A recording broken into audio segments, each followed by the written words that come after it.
All right, thank you for tuning into Chomping at the Bit. This is episode 16. And on this episode, we're going to talk about Thursday night football. Going to preview the matchup as we have the Denver Broncos traveling to MetLife Stadium to face the New York Jets. Now, this matchup, just looking at it, isn't that intriguing. Just looking on the surface, as both teams come in at 0-3, both teams are winless.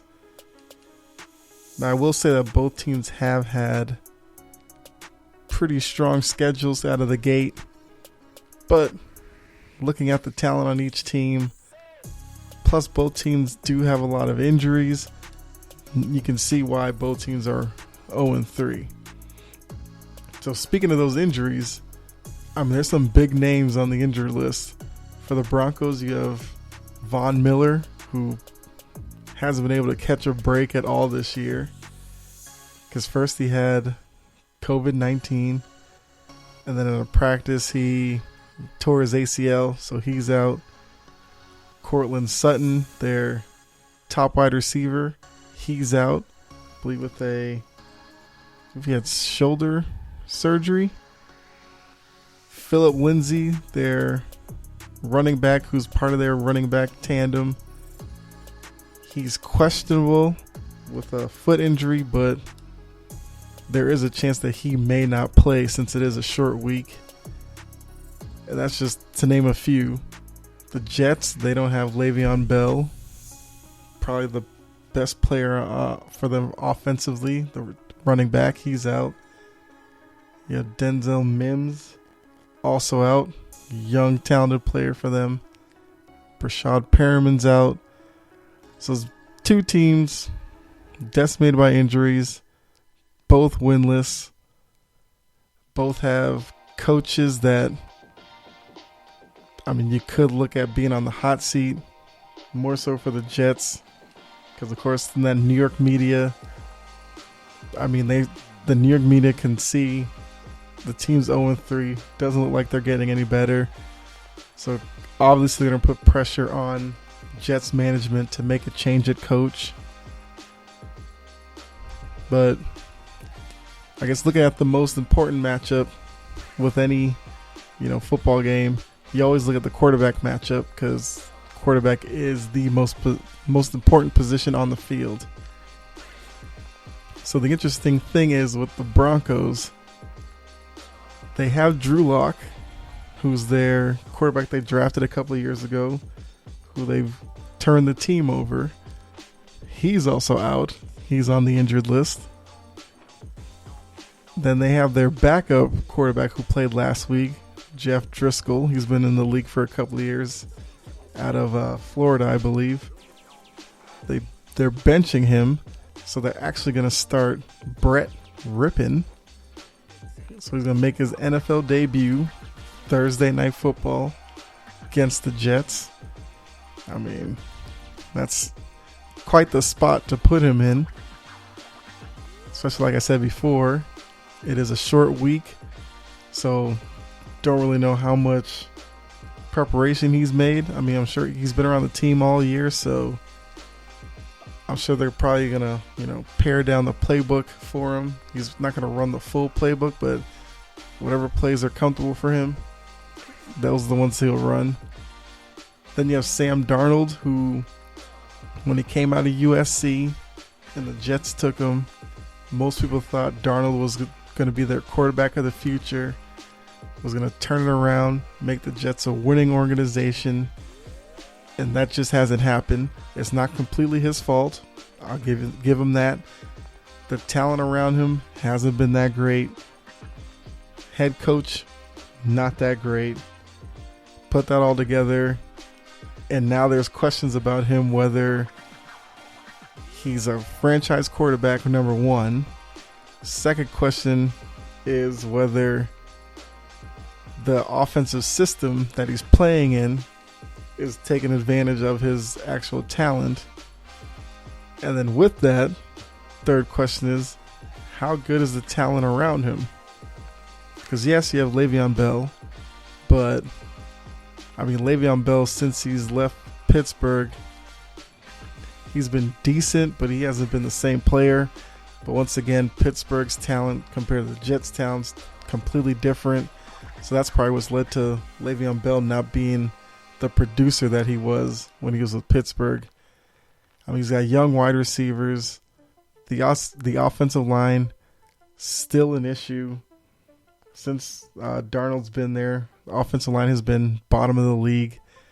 So a lot of times he's taken, big hits in the backfield, or he has to get rid of the ball quickly.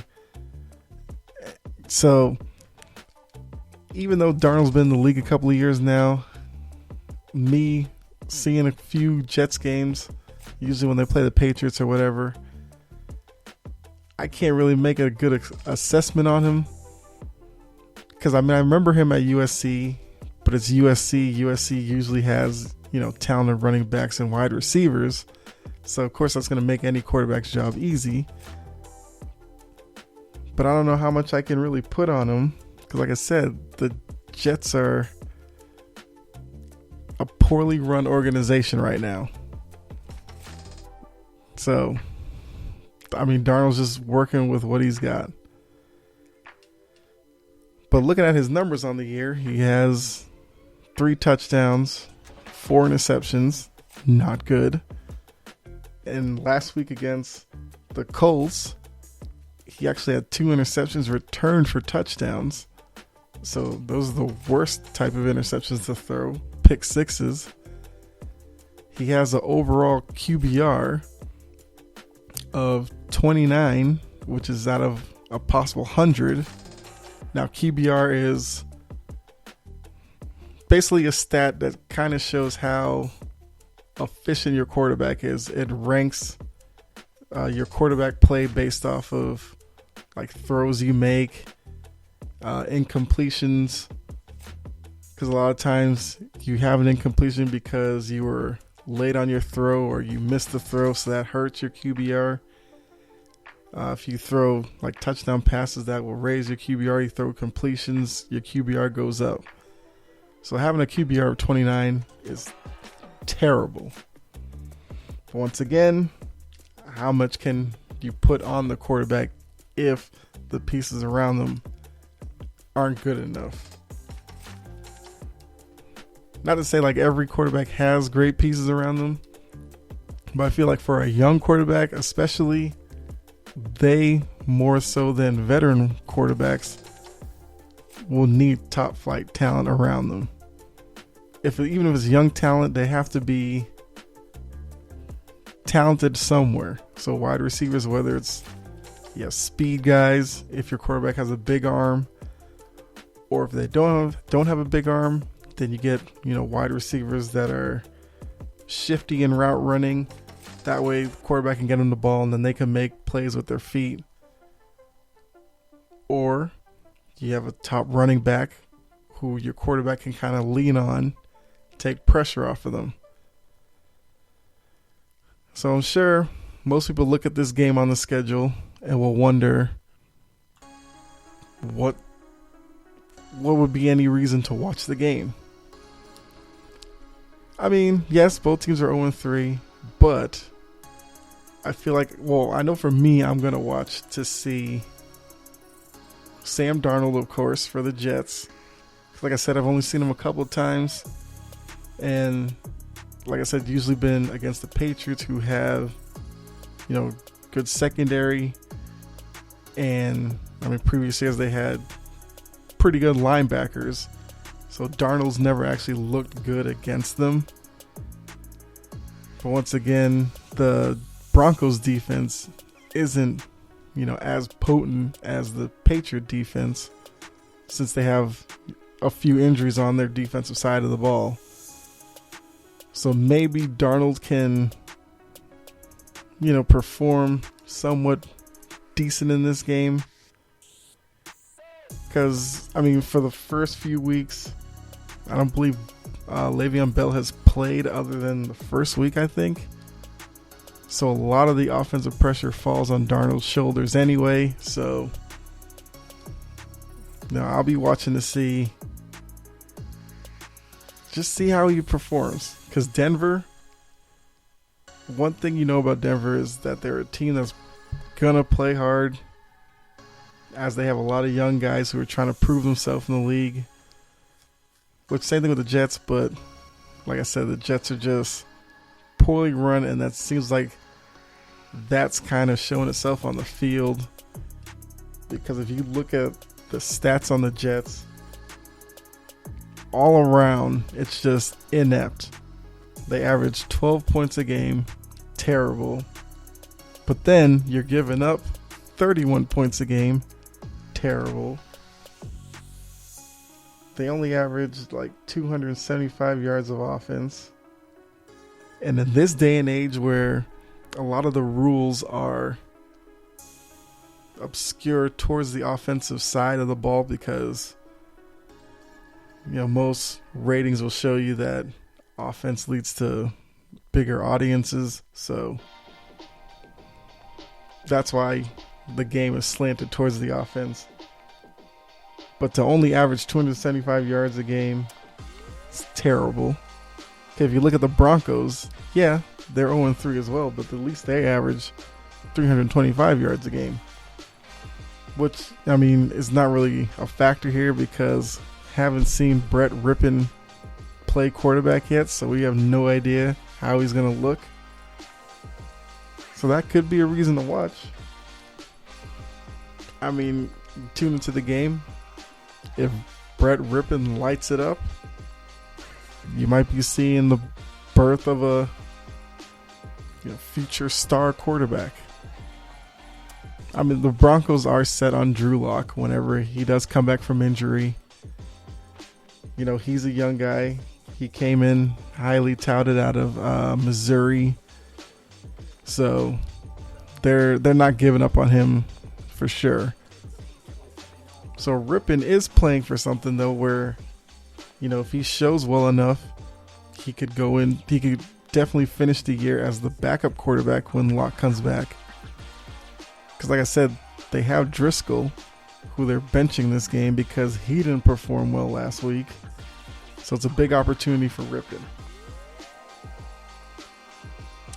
Like I said, I mean, both teams haven't had exactly the easiest schedules to start. The Broncos opened their season against the Titans, who were the runner-ups in the AFC. Good team. And even with that, they were in that game until the end. Lost 16-14. They played the Steelers in Pittsburgh. They played them tough as well. Lost 26-21. And Pittsburgh has shown that, Roethlisberger does look healthy. Pittsburgh's defense looks to be improved. But we say that most of the time with the Steelers until the playoffs where they go up against good quarterbacks. But at least in the regular season, their defense looks good.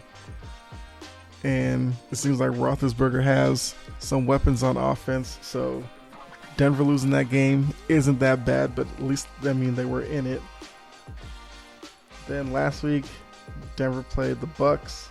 They lost 28-10, so wasn't as close as the first two games, but that's a tough schedule to start. The Jets, they started with Buffalo, who seen as an up-and-coming team in the AFC, the favorite to win the division, although New England's going to have something to say about that by the end of the year. Then they lost to the 49ers,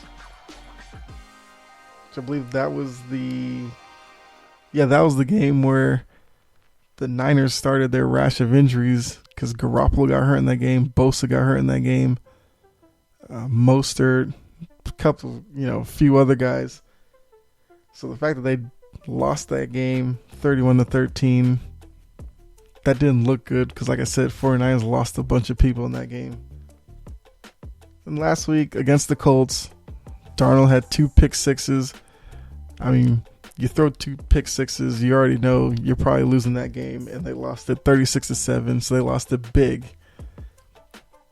And I've seen stories where it's visible that Darnold's starting to get frustrated.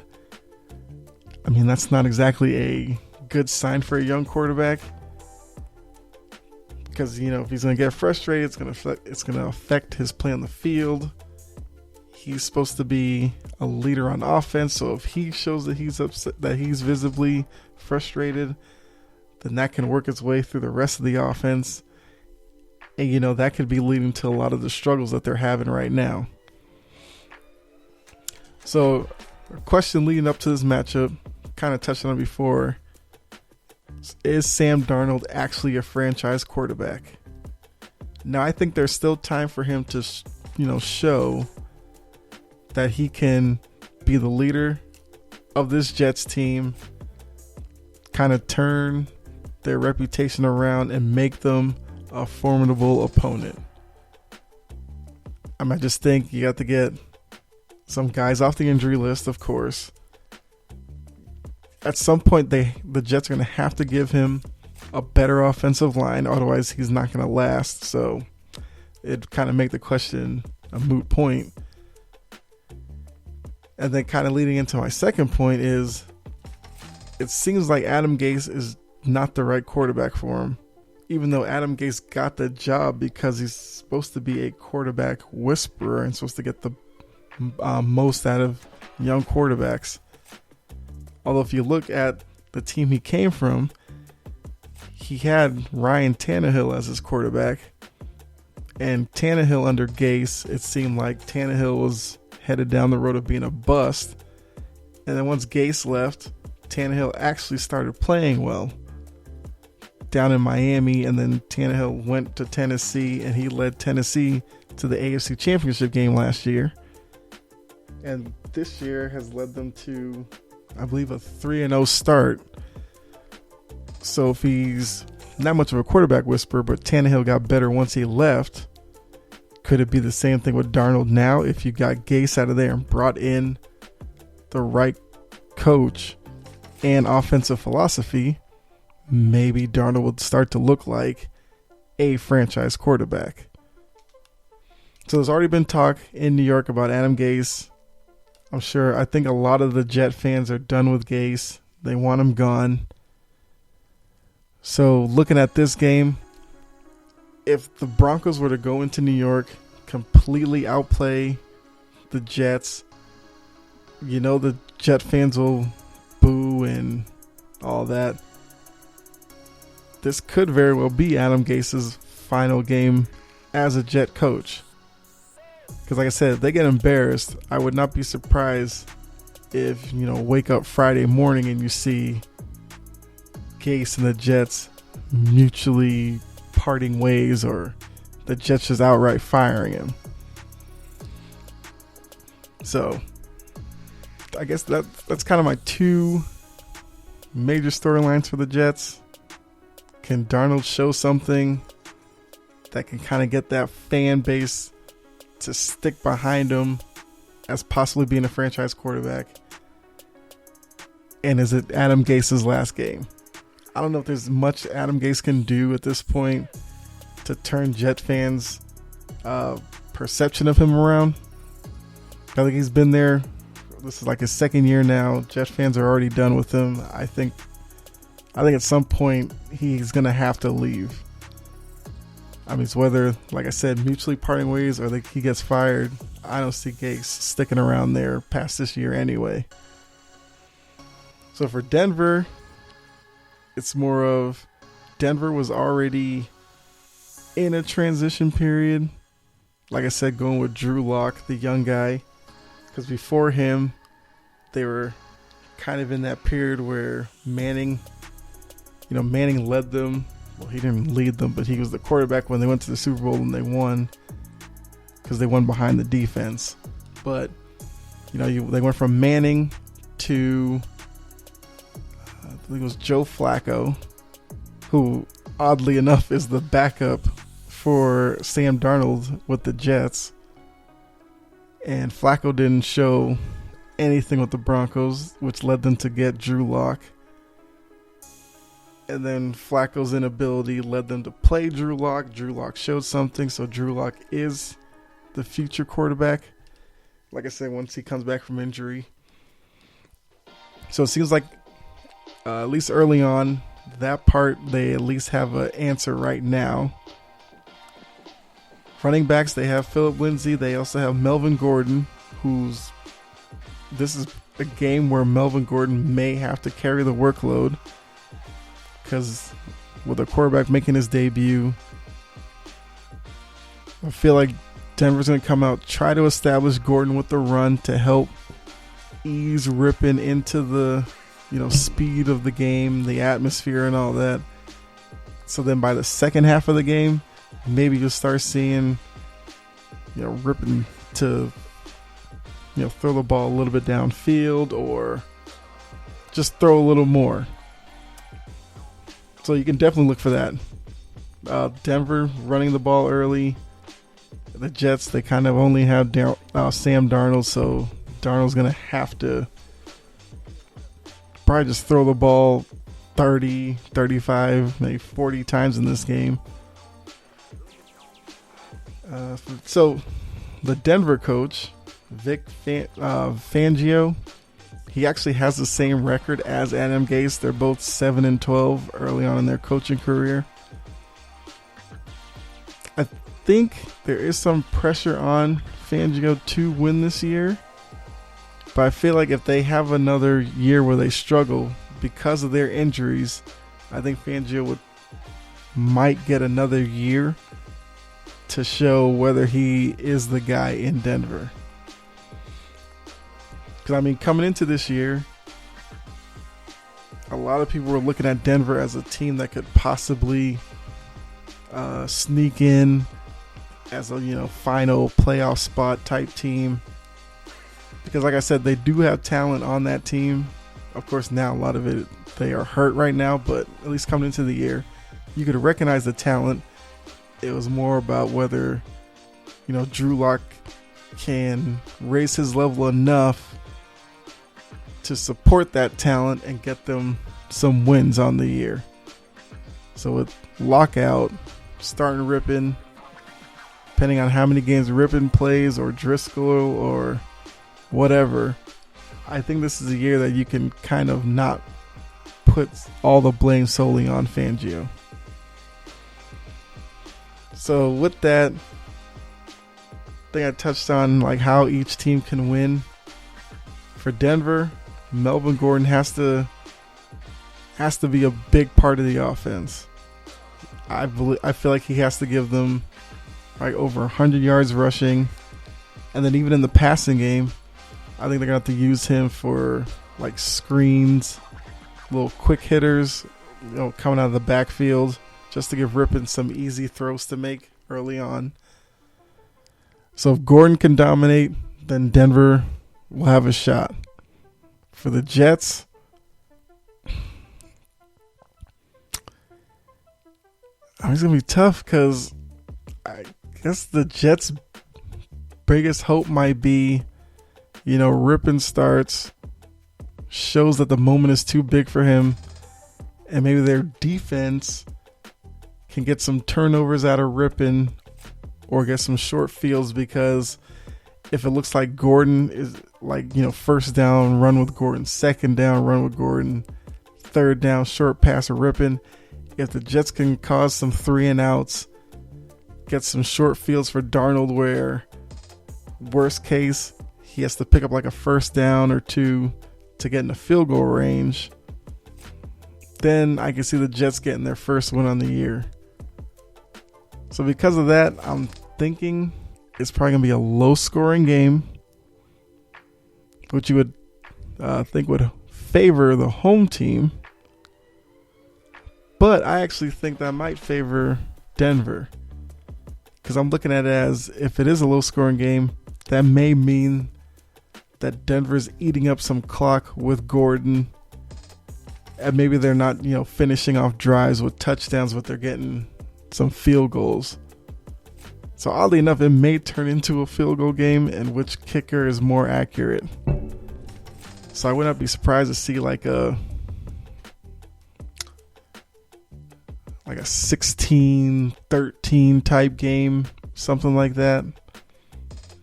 And I believe right now the current Line on the game is, I think it's the Jets. I think the Jets are a 2.5 point favorite. Hold on, checking that real quick. Actually, no, the Broncos are a 2.5 point favorite on the road, which tells you something. Because quick little informational fact on spread. As the home team, you automatically get 3 points. So if both teams are evenly matched, you would see the spread as -3 for the home team. So the fact that the Jets 2.5 point underdog at home lets you know the odds makers are expecting Denver to win. So I think I'll take Denver as a 2.5 point favorite. Yeah, I'll take them to win this game. Like I said, I'm thinking 16-13 Denver. So that will be my first pick for week 4. Which of course I always do Thursday Night Football pick first, and then my other 5, 6 or whatever picks come in another episode later on this week when I get ready for the Sunday, Monday games. So yeah, this is a game that could be one of two ways, where if it is just a field goal game, it might not be that interesting to watch on TV. But then again, it is the NFL, and this game could easily turn into some crazy out of left field shootout where Rippon makes his NFL debut, throwing the ball all over the place, scoring left and right. Darnold has some crazy game, throwing like 3 touchdowns or whatever. So I guess a reason to watch is the unpredictability of what you might see when you tune in to actually watch the game. There you go. At least that's why I'll be watching. So with that, as the buzzer sounds, I think that's where I'll stop with the look at this matchup. So hopefully you tune in to the game, because I will. And then with following episode, when I start looking at the weekend games, we'll recap this game and see how well Darnold did and how well Rippon did in his NFL debut. So just with that, I'll end the episode here. So definitely want to thank you for tuning in. As I say with each one, if you're new to the podcast, hope you liked what you heard. Give it a like, follow, subscribe. If you want to get in touch with the show, if you have a topic that you want me to cover, or just have a question, sports related question or whatever, you can follow the show Twitter at Chompin Podcast. Drop a tweet to me or whatever, and go ahead and answer it that way. Or you raise a topic, you never know, could be on the next episode. And then for those of you who have been following along with me and tuning in to each episode, seriously appreciate that. So thanks again. Be safe, and catch you on the next episode. And also, just before I go, looking at this week as well, I will probably after game 2 take a look at the NFL finals, NBA finals, and see how that's going along. Just to let you know, game 1 was tonight. Lakers did win. Miami's looking like they're on the ropes already, as they have a couple of guys who got nicked up with injuries, but cover that in another episode. So thanks again. Catch you next episode. All right.